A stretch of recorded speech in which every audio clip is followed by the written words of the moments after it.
구독자 여러분 반갑습니다. 정의화입니다. 오늘도 지난주에 이어서 우리 김종대 전 헌법재판소 재판관님을 모셔서 이순신 얘기를 이어가도록 그렇게 하겠습니다. 오늘도 시간 주셔서 감사합니다. 감사합니다. 네. 저는 이제 오늘의 대한민국은 우리 세종대왕이 아주 창의성이나 합리성 부분에 있어서나 과학적인 부분에 있어서도 세계 제1의 글이라는 한글을 창제함으로써 이 대한민국이 존속할 수 있었고, 이순신 장군이 계셔서 조선이 유지될 수 있었고, 그래서 오늘의 대한민국이 있다. 그래서 이 대한민국이라는 것은 이 세종대왕과 이순신 이 두 분이 계셨기 때문에 가능했다. 저는 어릴 때부터 그런 생각을 했고 지금도 제가 그런 생각을 합니다. 그런데 임진왜란 당시의 그 역사를 이렇게 보면, 그걸 공부를 하면서 제가 보니까 서해 유승룡 선생이 없었다면 이 이순신이 과연 있었을까, 그런 생각이 들더라고요. 다르게 말하면 이 유승룡과 이순신의 이 한 묶음이 오늘의 이순신이 있게 해준 것이다, 이렇게 보는 건데, 예를 들면 태어난 곳도 이제 지금은 거의 이름이 바뀌었습니다만 그 당시 건천동이라고 서울 중구시겠죠. 그리고 훈련원이 그 근처에 있었고, 그냥 한 동네에 태어나서 서로 모르고 올 수도 있는데 비슷한 나이로 그래 태어나가지고 같이 또 이제 중마고고가 됐단 말이죠. 그것을 저는 우연으로 보지 않는데 혹시 그에 대해서 생각해 본 적이 있습니까? 유승룡 대감은 이순신하고 여러분 중마고고는 아니고요. 그렇습니까? 세 살인가 4살 많죠. 그리고 이순신 형하고 아마 친구였을 것 같아요. 그리고 필동에서 유승룡 대감은 강릉인가 거기서 고향에서 살다가 어릴 때 필동으로 이제 이사를 왔고, 이순신은 뭐 거기서 태어나서 거기서 사는데 지금으로 우리 지금도 보면 한 4km 떨어져 있죠. 제법 떨어졌네요. 그런데 애들이 뭐 그때 남산 밑에서 놀면은 원균도 그 근처에서 있었다 그래요. 그런 거예요. 그런데 그것은 나는 역사적으로 큰 의미가 없었다고 보고, 그런데 이순신이라는 사람을 유승룡이가 어릴 때 알았던 거는 분명해요. 이순신 형하고는 친구였던 것 같고요. 알았던 거는 분명하고, 이제 이순신의 그 사람됨을 유승룡 대감은 진작에 좀 알았던 것 같아요. 이순신이 친구 동생이지만은 알았던 것 같고, 이제 이순신을 청거한 사람이 우리가 다 유승룡이라고 안 합니까? 그렇죠. 그리고 유승룡이 그 임진왜란을 바다에서는 이순신이 있었고 육지에서는 유승룡이 있었다고 해도 과언이 아닐 정도로 유승룡은 전쟁을 치르는 전시수상으로서 그렇죠. 아주 능력 있는 분이었는데, 직접 이순신하고의 지 관계는 별로 안 떠입니다. 그런데 이순신을 추천을 했다지만은 인사권자는 누굽니까? 선조죠. 그런데 실록에 보면은 선조가 이순신을 임명하는데 아주 강하게 밀어붙입니다. 왜 그러냐면 7계급이나 특진시켜서 전라자수사로 하니까 정업현감에서 불가하다 그러는데, 유승룡이 청근을 했지만은 그걸 밀어붙여가지고 임명하는 거는 선조거든요. 그러시구나. 그래서 우리가 선조가 전부 다 뭐 이상한 임금으로 하는데요, 그런 걸 밀어붙이는 거 보면은 그 점은 그랬죠. 그때는 나중에 이제 이야기 좀 제가 하겠습니다만, 아무튼 그 한 동시대에 그 그렇죠. 두 어른이 그러면서 서로 이렇게 서로를 알아주고 서로 도와준. 이순신의 일기에 보면 이순신이 거의 존경한 유일한 인물이 유승룡입니다. 그렇겠죠. 이 사람만큼 나라를 생각하는 어른이 없다. 그러니까 유승룡하고 자주 편지를 교환하거든요. 서로 마음을 전해주고 서로 받고 하는 이 두 관계가 나는 조선의 그 7년 전쟁을 건져내는데 아주 두 사람의 화합은 큰 힘이 됐다고 봐요. 그렇죠. 그런 거 보면 사람은 그 혼자는 사실 뭐 어려운 거고요. 그러니까 저도 지금 나도 이제 이렇게 보면 이 곁에 이거 사실 우리가 고등학교 다닐 때 그렇게 친한 사이 다녔잖아요. 알고는 서로 읽고 공부를 워낙 잘했으니까 나 기억을 하죠. 이게 우리 모의고사 시험 치고 나면 등수 이렇게 쭉 하는데 거기 보면 내가 뭐 7등, 8등 김종대, 정의원은 저 뒤에 뭐 80도, 90도 있었는데 그걸 기억하거든요. 근데 지금 생각을 해보면 김종대라는 훌륭한 벗이 있는 것과 없는 것은 내 삶의 질에 있어서 굉장히 차이가 있는 걸로 생각합니다. 뭐 우리 김 재판을 그렇게 생각하는지 모르지만 나는 좀 그래요. 나는 그렇고 그 얘기는 뭐 그만두시고요. 이순신 그 이순신께서 그 1545년 그 인종 원년에 태어났을 때 있거든요. 근데 그 시절은 우리가 다 알다시피 문을 상당히 이렇게 존중하고 문은 아주 경멸하는 경시하던 그런 그렇죠. 시대란 말이죠. 그렇죠. 그런데 이 이순신 어른이 그 무를 택한 것을 그것도 우연이라고 나는 보기 어려워요. 어떻게 보세요? 뭐 조선이라는 나라는 이승계가 쿠데타로서 집권해서 만든 나라 아닙니까? 그 이제 이승계는 무라는 것은 나쁜 것이다. 문을 다 숭상하지 무는 위험한 것이다 이랬습니다. 그때부터 임금들이 전부 문을만 숭상하고 그리고 무인들을 낮춰봤어요. 문관 밑에 무관이 있거든요. 무관은 영의정이라는 걸 상상을 못하죠. 정성을 상상을 못하는데 그런 시스템 아래서 이순신이 태어나서 처음에는 자기도 문관집에서 태어났잖아요. 이순신 그 친가에서는 무관이 없었던 것 같고 외가나 처가는 이제 무관이었던 게 있었는데 크면서 이순신이 뭐 어릴 때 너무 힘들게 살았잖아요.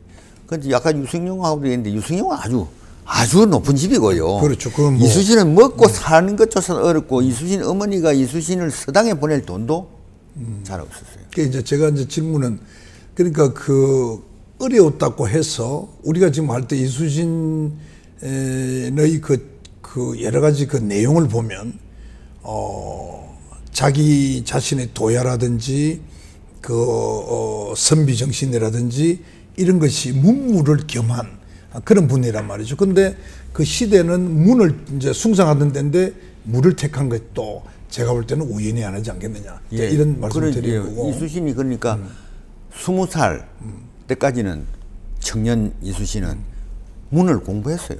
그렇죠. 뭐 유학을 공부했잖아요. 했는데 재밌는 게 21살에 결혼을 합니다. 지금 그 이야기를 하려고 그러는데 그 이제 결혼을 하는데 그 21살 결혼할 때 그 장인 어르신이 그때 어디 군수로 계신 분이죠. 방진이라는 분이 무관 출신인데 지금은 퇴직하고 나와 있는 분이었어요. 그러니까 무관으로서 퇴직을 하고 분인데, 그때 보성 군수를 행글로 되어 했죠. 지나했거든요. 그 당시가 아니고 그래 이제 그분이 많이 서포트를 해주고 받쳐주고 도움을 받았던 거죠. 21살에 결혼을 하잖아요. 한 10살 전후에 가서 서울 생활이 너무 어려우니까 이순신 어머니가 이순신과 모든 가족을 데리고 당신 친정이 있는 아산 쪽으로 이사를 갑니다. 그럼 이순신은 10살 때부터 진짜로 사춘기와 청소년기를 아산에서 지내거든요. 10살부터 계셨네요. 10살쯤이라고 추정을 합니다. 어떤 사람은 뭐 14살이라고 하고 어떤 사람은 8살이라고 하는데 하여튼 막 소년 시절에 가서 그래서 21살에 결혼을 하죠.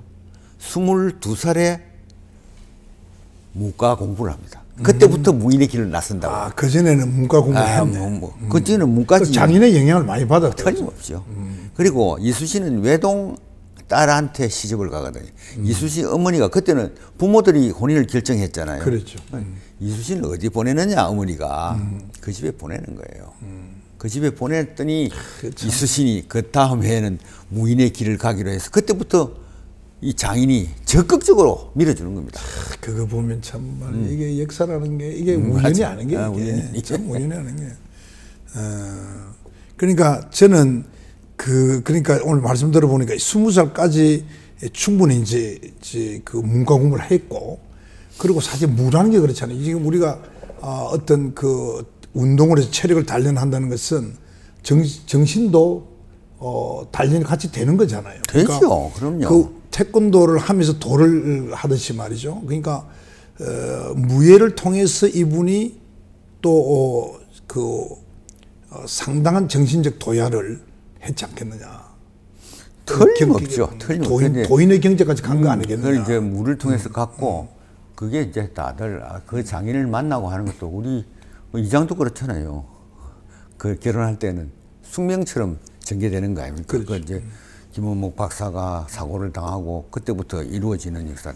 이 이수신도 못 살았어요. 그래 와서 어머니가 아마 틀림없이 장가를 보냈을 거고 이수신은 그 후에도 장인자사, 장모제사를 죽을 때까지 그랬죠. 기록하면서 자기 모시거든요. 그러고 보니까 그 무남동녀 외딸은 내하고 갔대. 그렇다니까요. 그래. 그 방진 장인 어르신이 완전 후견 역할을 해주고. 그렇죠. 그때부터 이제 그러니까 생활에 큰 걱정을 안 하고. 그때부터 이수신은 가난을 면했어요. 사실. 가난을 면하고 인격 도약을 완성시키고 무를 통해서 또 정신도 같이 이제 하고. 그러니까 이제 제가 그 책을 읽으면서 느낀 게 이수신 장군은 그러면서 도의 경제에 도달했다. 근데 그게 이제 그 뒤에 유성룡 선생이나 이민서 대제학 평가에 그런 얘기 나오죠. 그거 한번 좀 소개를 해 주시죠. 그렇죠. 뭐 이수신은 평소에 수양을 사서 말이 없고 말이 없고 웃음이 별로 없었다 그래요.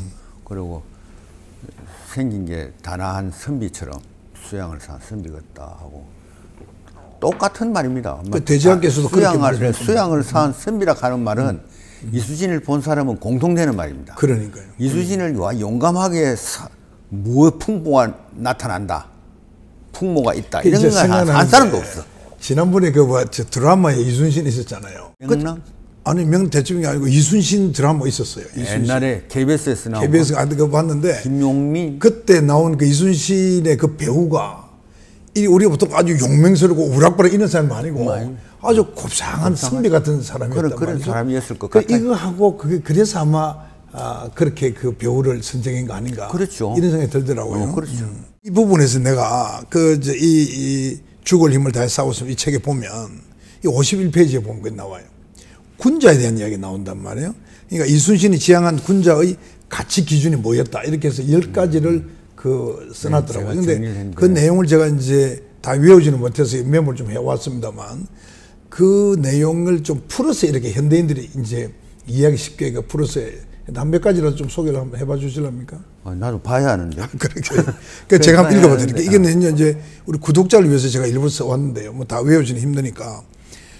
첫째가 이제 두루 화합을 하되 시류에 쫓아가지 않는다. 그렇지. 네.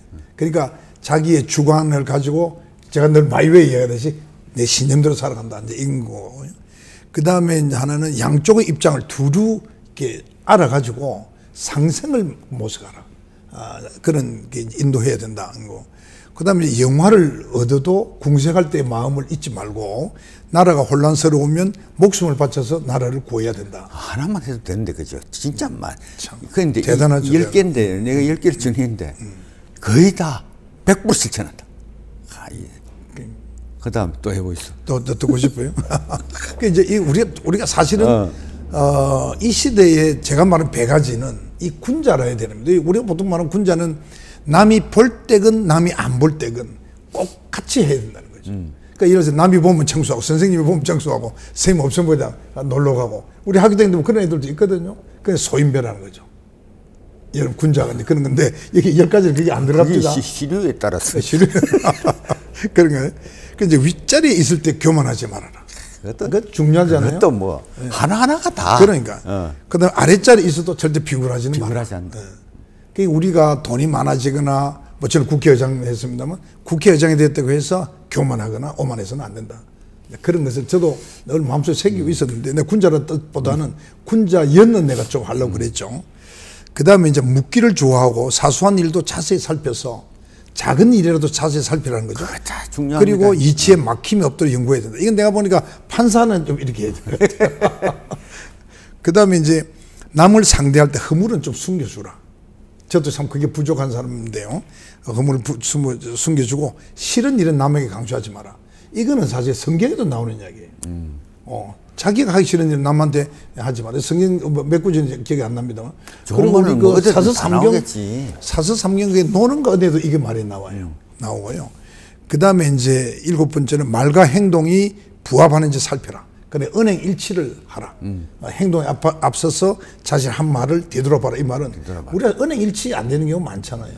그래서 사실 군자가 되려고 그러면 은행 일치해야 된다. 저는 이제 은행 일치 플러스 지행 일치를 얘기하는데 제 선조인 보은 할아버지가 늘 주장한 게 지행 일치거든요. 아는 것으로 끝나서는 안 된다. 아는 것을 그대로 행하라. 그걸 일치해서 행해야 된다. 그래서 이제 그래서 이제 물론 정명사상도 거기서 나오는 거고요. 그런데 8번째는 목표 삼아서 갈 때는 중간에 어려움이 생겼다 해서 그만두지 마라. 정성이죠. 예. 이게 이제 굉장히 중요한 이게 이제 이순신 장군의 정성하고 바로 관계되는 거죠. 바로 그죠. 예. 그다음 9번째는 이제 옳고 바른 일을 하는 데 있어서 세상이 몰라준다고 해서 하늘을 원망하거나 남을 탓하지 마라.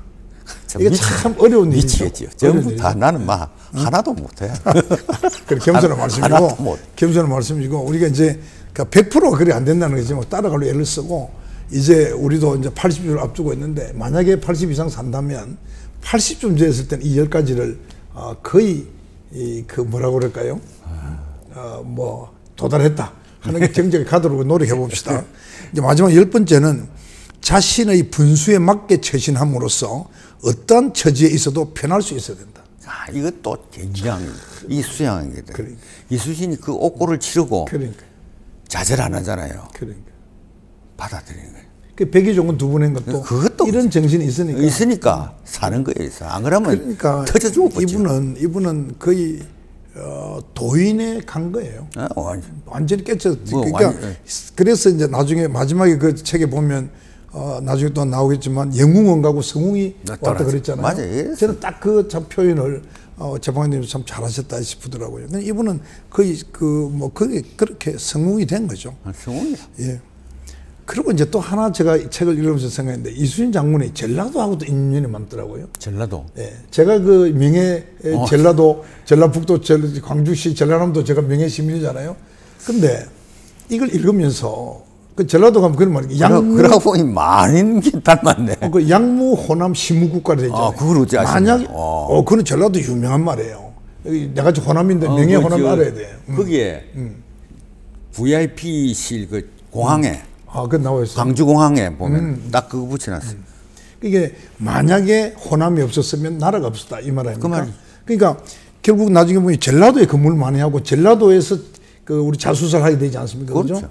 전라 자수사. 근데 이게 또 참 눈에 띄더라고요. 그 이제 보면 물론 이제 함경도에서 근무도 했지만 그 고흥의 발포에서 만호를 했잖아요. 예. 그러고 난 뒤에 47세 때 그리고 정업현관을 했고 그러니까 진도 군수하고 완도 첨사 발령만 받고 바로 취소해가지고 정업현관에서 바로 갔다.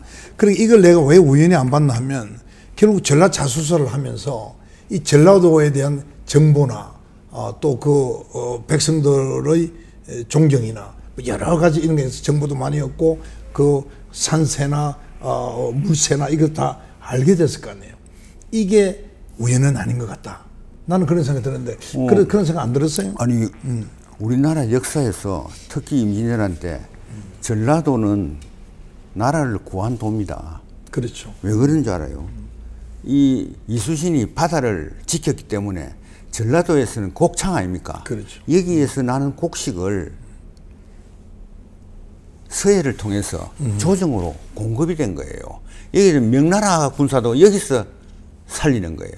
이 전라도 사람이 왜 고생을 했냐면은 곡식이 나는 거 다 뺏기는 거예요. 그렇죠. 오히려 경상도 사람들은 뺏어갈 게 없으니까 알아서 제가 먹고 살았는데 여기는 거의 다 가고 명나라 군대를 다 주지요. 그 다음에 전쟁에서 수군으로 나가서 싸우는 사람도 전라도 수군입니다. 그렇죠. 경상도 수군은 다 도망가 버렸거든요. 전라도 수군들이요, 특히 고흥 있잖아요. 그 다음에 여수에서 쭉 그쪽에 있는 그 전형적으로 바다에 강한 우리 군대가 거기서 형성이 됐어요. 그러니까 광양, 순천, 여수, 고흥 이렇게 그렇죠, 되거든요. 그렇죠. 보성 그 위에고. 그래 거기가 그 사실 우리 옛날에 그 김밀 그 프로레슬러나 또 그 권투 선수 누굽니까? 하여튼 그 힘 있는 사람들이 씨름 선수도 그렇고요. 그 고흥에 장수가 많다고 그래요. 아, 고흥이 그 순천 가서는 큰 동네야. 얼굴 자랑하지 말고 고흥 가서는 뭐 돈 자랑하지 말았겠네. 힘 자랑하면 뭐 그런 이야기도 있었어요.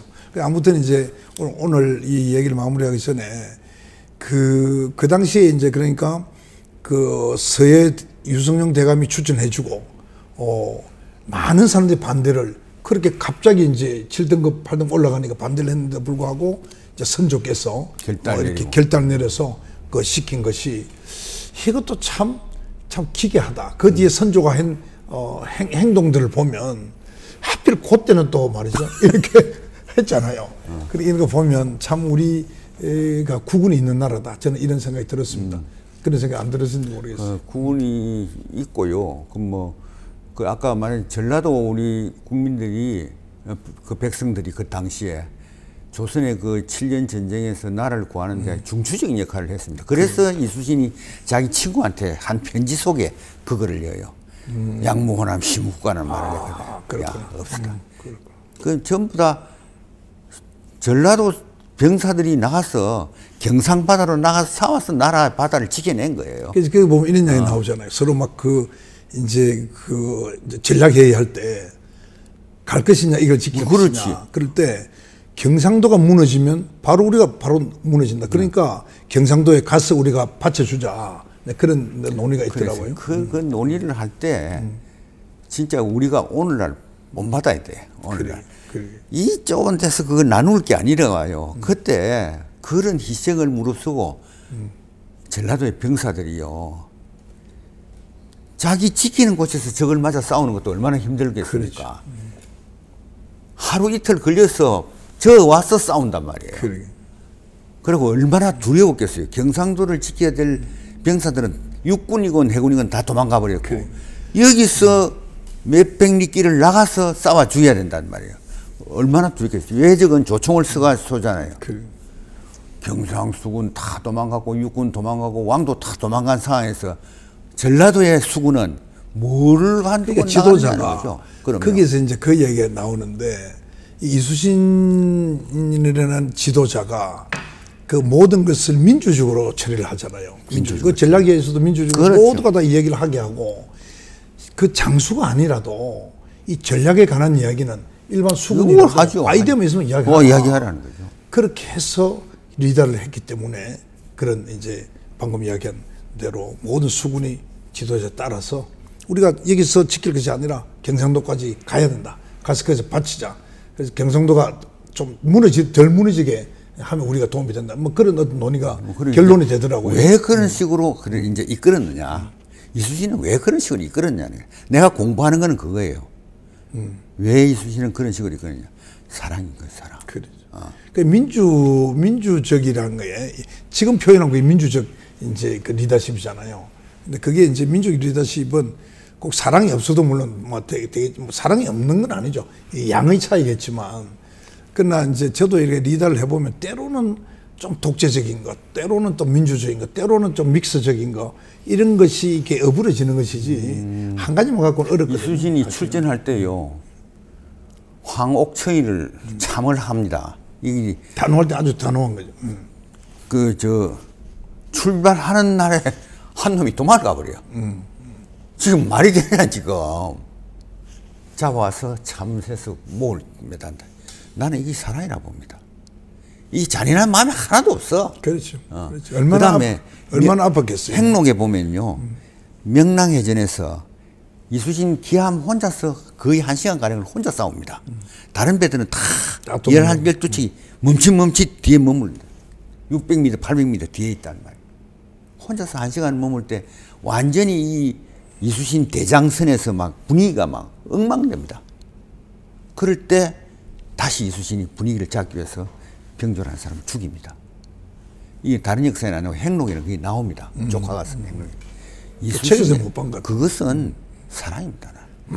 그것은 그러니 이수신은 사람을 죽여도 천천히 자체를 사랑하기 때문에 죽이지 이 사람에 대한 잔인한 생각이 하나도 없는 거예요. 당신께서는 얼마나 뭐 가슴 아팠겠어요. 그러면서 설득합니다. 우리가 단합해서 이길 수 있다. 이길 수 있다. 그렇죠. 그 용기를 주고 그게 리더죠. 예.